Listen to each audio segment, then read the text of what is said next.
설렘의 단어 청춘. 이 청춘의 나날을 역사의 페이지들로 채워가는 이들이 있습니다. 역사는 미래다라는 생각을 좀 많이 해요. 방법은 각자 다르지만 같은 생각, 같은 마음으로 꼭 기억하고 지켜나가야 할 우리의 역사. 할아버지가 산 거를 기억하고 내가 살았던 거를 저희 후대가 기억하는 게 그게 역사인 것 같습니다. 이 시대 청춘들의 특별한 이야기를 지금 들어보시죠. 서민들의 삶의 터전인 전주 남부시장. 특별할 것 없어 보이는 이곳을 끊임없이 카메라에 담는 사람이 있는데요. 역사를 기록하는 26의 사진작가 천승원 씨입니다. 이곳은 전주 3.13 운동의 발상지인 곳입니다.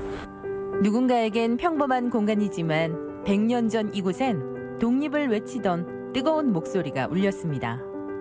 저기 신흥학교하고 기존학교에서 왔던 그 학생들하고 여기에 계셨던 상인분들이 이곳 매복교 앞에서 이제 모이셔가지고 다 같이 이제 대한독립 만세를 외쳤던 곳이 바로 이곳 남부시장입니다. 조금만 자세히 들여다보면 역사의 현장은 어디에나 살아있는데요.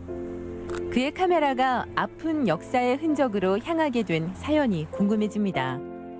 나 아직도 기억나는데 2011년 12월 14일이었단 말이에요. 그때가 이제 첫 번째 수요 집회였는데 그때 정말 춥고 그다음에 눈하고 비도 오고 그런 상황에서 정말 많은 시민들이 모여서 그 위안부 할머님들의 억울함 그리고 일본에게 사과라는 외침.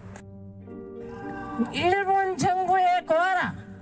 이 늙은이들이 다 죽기 전에 하루 빨리 사죄하라고. 그 역사의 현장에서 겪다 보니까 역사와 관련된 학과로 오게 되면서 본격적으로 역사를 시작하게 되었습니다. 이후 승원 씨는 세계 곳곳에 남아있는 우리의 아픈 역사의 현장을 사진으로 기록하고 있는데요. 이렇게 찾은 나라가 무려 22곳에 이른다죠. 베트남은 민간인 학살 위령비, 영국이나 터키 이쪽은 이제 6.25 참전 용사들, 중국에서는 약간 독립운동 관련된 곳들을 좀 많이 다녔던 것 같아요. 역사는 글 속에 있는 것이 아닌 현장에 녹아있다는 사실이 그의 사진에서 전해지는데요. 대한민국 임시정부 수립과 3.1운동 100주년을 맞는 올해 그동안의 기록을 작게나마 선보이려 합니다. 제가 지금 전시회를 준비 중인데 전시회의 주제가 일제강점기에 있었던 고난과 역경, 그런 역경을 극복한 역사의 흔적을 이제 사진으로 담아서 전시를 하는 거였거든요. 그래서 사이판에 가게 됐는데 사이판에는 이제 강제징용과 일본군 성노예 피해자분들의 이제 흔적이 남아 있었어요. 우리에겐 휴양지로 더욱 잘 알려진 사이판 섬에는 2차 세계대전 당시 일제징용으로 끌려와 아픈 삶을 살다간 한국인 희생자들의 흔적이 고스란히 남아 있습니다. 일제강점기 당시에 그 남태평양 지역을 이제 강제징용과 그 다음에 일본군 성노예 피해자 이런 것들이 굉장히 많았었는데 그쪽을 조금 더 팔라우나 팔라완 이런 쪽을 좀 더 가보고 싶고요.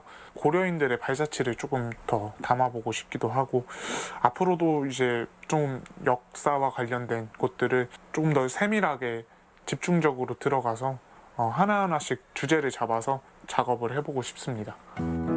익산의 한 작업실엔 광복절을 앞두고 퇴근 후 이곳으로 모이는 사람들이 있습니다. 814개를 채워야 되니까 한 100 몇 개 정도만 하면 될 것 같아요. 그래서 오늘도 여지없이 힘차게 좀 따주시고요. 대체 뭘 만들길래 이렇게 열심인가요? 평범한 직장인에서 이 순간만큼은 어엿한 목공 작가로 변신하는 이들. 한마음 한뜻이 되어 다듬고 있는 이 작품엔 조금 특별한 의미가 담겨 있답니다. 네, 소녀상을 만들고 있었습니다. 소녀상이요? 네네네. 소녀상을 왜 만드신 건데요? 8월 14일 위안부 기림회 때 그 텀블러하고 교환 행사를 하기 위해서 지금 목각으로 소녀상을 만들고 있습니다. 일본군 위안부 문제를 세상에 알리고 피해자들의 아픔을 기리기 위해 지난 2017년 제정된 위안부 기림의 날. 이 8월 14일에 담긴 의미를 여러분은 알고 계신가요? 14일은 그 김학순 할머니께서 처음으로 위안부의 존재에 대해서 증언하셨던 날이에요. 그래서 그거 연도는 91년 8월 14일인데 저희는 한참 늦게 위안부 날은 제정이 되었죠. 그래서 작년 8월 14일부터 1회 위안부의 기림의 날이 있었고 올해는 그 두 번째 14일이고요. 목공예 작가이자 사회적 기업의 대표로 몸담고 있는 권순표 씨는 자신의 재능을 살리고 위안부 기림의 날의 의미 또한 알릴 수 있는 뜻깊은 일을 시작했습니다. 작년에 이제 처음 저희가 그 위안부 기림의 날이라는 걸 신문 기사에서 봤었는데 같이 앉아서 그 신문을 읽다가 이 날이 무슨 날이냐고 저희가 선생님들한테 물었었는데 아무도 모르더라고요. 그래서 나도 모르고 선생님도 모르고 다른 사람도 모르니까 우리가 이걸 좀 알릴 수 있는 방법을 좀 생각해보자 하다가 저희가 이제 목공을 하니까 목각 인형을 한번 깎아보자 해서 시작하게 되었습니다. 우연한 기회로 시작한 일. 하지만 이 작은 나무 소녀상은 많은 이들에게 우리의 아픈 역사를 기억하게 하는 큰 존재가 되었습니다.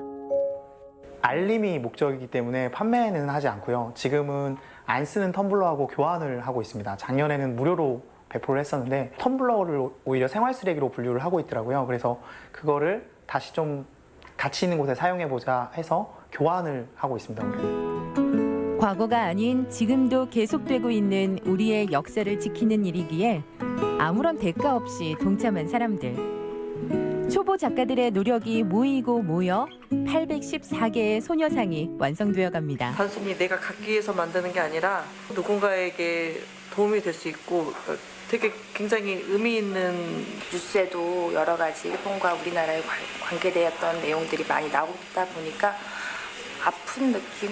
몰랐던 역사를 알게 되고 이런 취지를 통해서 많은 사람들이 참여하게 될 수 있어서 좋은 취지인 것 같습니다. 밤이 깊도록 자리를 떠나지 않는 사람들. 이들은 말합니다.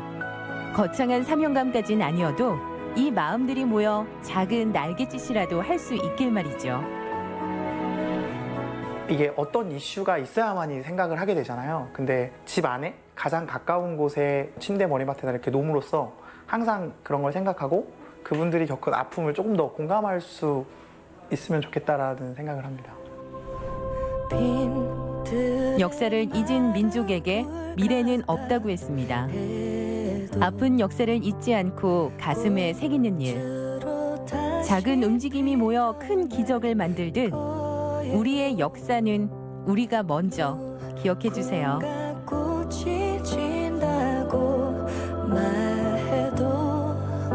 역사를 잊은 민족에게 미래는 없다. 저 문구가 참 마음에 와닿는데요. 뭐든지 생각하는 건 쉬워도 그 생각을 행동으로 옮기는 거는 참 어려운 일이잖아요.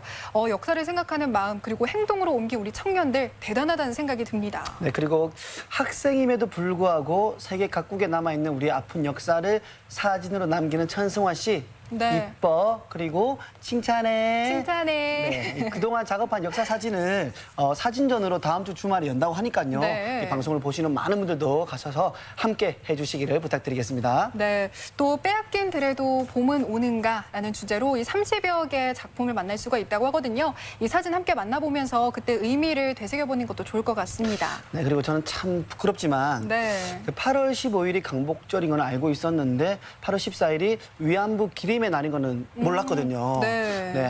이제부터 잘 기억하겠고요. 그리고 이 뜻깊은 날을 알리기 위해서 열심히 조각하시는 조각가 분들도 이뻐, 칭찬해.